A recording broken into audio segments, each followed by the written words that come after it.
Visakha steel plant ఎవ్వరూ ఆలోచించలేదు. మేము దాన్ని ఈ విధంగా కాపాడుకోవాలని మేము ఆలోచిస్తున్నాం. ఈ పనికిరాని పార్టీ ఒకటి ఉంది, అబద్దాల పార్టీ. ఆ పార్టీనే అబద్దాల ఫ్యాక్టరీ. అది వాళ్ళ కడుపు అంతా అబద్దాలు అంటే ఆ పొట్ట నిండా అబద్దాలు తప్ప ఏమీ ఉండవు వాళ్ళకి. వాళ్ళు చెప్తున్నారు ఎప్పుడో వీళ్ళకి కల వచ్చిందంట, నేను ఒప్పుకున్నానంట ప్రైవేటైజ్ చేయడానికి. ఎన్నోసార్లు చెప్పా.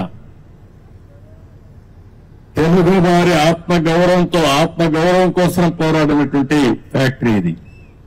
ఆరు ఆంధ్ర తెలంగాణ ఉంటే విశాఖ ఆంధ్రుల హక్కుని ప్రాణత్యాగాలు చేసి ఆందోళన చేసి ఈ ఫ్యాక్టరీని సాధించుకున్నాం. ఆ తర్వాత ఇది ప్రైవేటైజ్ చేస్తామన్నప్పుడు వాజ్పేయి గారి గవర్నమెంట్ లో నేను గట్టిగా ఫైట్ చేసి ప్రైవేటైజ్ చేయకుండా కేంద్రం ఆర్థిక సహాయం చేసి ఈ ఫ్యాక్టరీని కాపాడుకున్నాం. ఇప్పుడు కూడా ఏ విధంగా కాపాడుకునే బాధ్యత తీసుకొస్తాం. ఈ చేతగానే అబద్దాలు చెప్పే వాళ్ళ మాటలు నమ్మితే చాలా సమస్యలు వస్తాయి. ఒక పక్క అబద్దాలు చెప్పే వాళ్ళని ఎప్పటికప్పుడు ఖండన చేయాలి, ఖండిస్తుని మళ్ళా వాస్తవాలు చెప్పాలి. అక్కడ వాస్తవాలు చెబితే మీకు పనులు చేయాలి. ఓసారి మీరు కూడా అనుకుంటారు అబద్దాలు చెప్పంగా ఏదో సామెత ఉంది, కుక్క పిల్లని తీసుకుపోతాం గొర్రె పిల్లని తీసుకుపోతా ఉంటే ప్రతి ఒక్కరు కనపడిన వాళ్ళందరూ ఏంట్రా ఎవరోడా నువ్వు, ఇదేంటిది కుక్క పిల్లని తీసుకుపోతాను అంటే ఒకటి చెప్తే నేను తెలివైన వాడిని అది గొర్రె పిల్ల అన్నాడు. రెండో వాడు చెప్తే చెప్తే మళ్ళా చూసుకున్నాడు, మళ్ళా నిర్ధారించుకొని ముందుకు పోయాడు. మూడోసారి చెప్తే వీడికి అనుమానం వచ్చింది. నాలుగోసారి అంటే ఇది కుక్క పిల్లని పారేసి వెళ్ళిపోతాడు. అది పందాలో ఈ వైఎస్ఆర్ కాంగ్రెస్ పార్టీ పనిచేస్తా ఉంది. కానీ కరడు గట్టిన ఆర్థిక ఉగ్రవాదులు వీళ్ళు, విశాఖపట్నాన్ని దోచేసినటువంటి దొంగలు వీళ్ళు. వీళ్ళు వదిలిపెట్టే సమస్య ఉండదు. ఏం భయపడవలసిన అవసరం లేదు. మీ మనోభావాలకు అనుగుణంగా పనిచేస్తాం.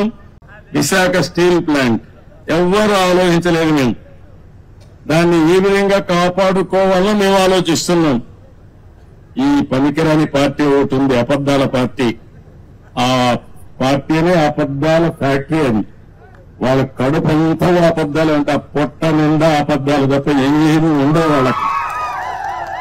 వాళ్ళు చెప్తున్నారు ఎప్పుడో వీళ్ళకి కల వచ్చిందంట, నేను ఒప్పుకున్నానంట ప్రైవేటైజ్ చేయడానికి.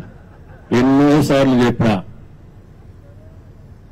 తెలుగు వారి ఆత్మగౌరవం కోసం పోరాడినటువంటి ఫ్యాక్టరీ ఇది.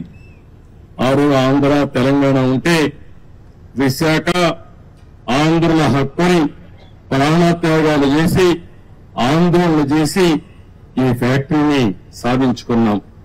ఆ తర్వాత ఇది ప్రైవేటైజ్ చేస్తామన్నప్పుడు వాజ్పేయి గారి గవర్నమెంట్ లో నేను గట్టిగా ఫైట్ చేసి ప్రైవేటైజ్ చేయకుండా కేంద్రం ఆర్థిక సహాయం చేసి ఈ ఫ్యాక్టరీని కాపాడుకున్నాం. ఇప్పుడు కూడా ఏ విధంగా కాపాడుకునే బాధ్యత తీసుకొస్తాం.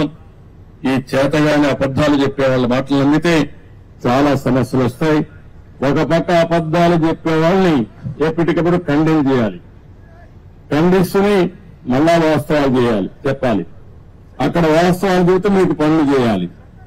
ఓసారి మీరు కూడా అనుకుంటారు అబద్దాలు చెప్పంగా ఏదో సామెత ఉంది,